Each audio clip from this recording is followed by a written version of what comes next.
বাংলাদেশি নাগরিকদের জন্য ভিসা আবেদনের সুবিধা বাড়িয়েছে মেক্সিকো সরকার। এর ফলে দেশটিতে ভ্রমণের ভিসা পাওয়ার প্রক্রিয়া আরও সহজ হয়েছে। বাংলাদেশে ভারতের ভিসা প্রাপ্তিতে জটিলতার মধ্যে এমন সিদ্ধান্তের কথা জানা গেল রোববার 1 ডিসেম্বর। পররাষ্ট্র মন্ত্রণালয়ের এক বিজ্ঞপ্তিতে এ তথ্য জানানো হয়েছে।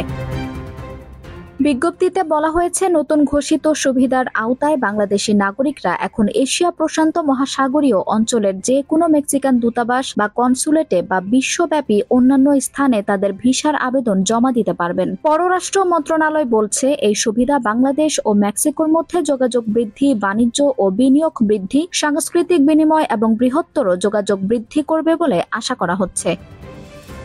মেক্সিকান অভিবাসন বিধিমালা সব দেশের দর্শনার্থীদের মেক্সিকান ভিসা ছাড়াই 180 দিন পর্যন্ত প্রবেশের অনুমতি দেয়। তবে শর্ত থাকে যে তাদের কানাডা, যুক্তরাষ্ট্র, জাপান, যুক্তরাজ্য এবং উত্তর আয়ারল্যান্ডের বা শেনজেন অঞ্চলের যে কোনো দেশের বৈধ পাসপোর্ট এবং বৈধ ভিসা থাকতে হবে। উল্লেখ্য, আগে বাংলাদেশিদের নাগরিকদের জন্য কেবল নয়াদিল্লিতে মেক্সিকো দূতাবাসে ভিসা আবেদন করা বাধ্যতামূলক ছিল। নতুন ব্যবস্থায় বাংলাদেশি নাগরিকরা এশিয়া প্যাসিফিক বা অন্যান্য দেশের মেক্সিকো দূতাবাস বা কনসুলেটে ভিসা আবেদন জমা দিতে পারবেন।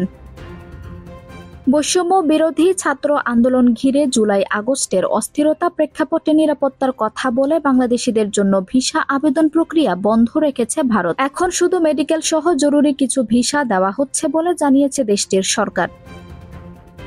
আঞ্জুম হক আরবি, টাইম নিউজ ডেস্ক।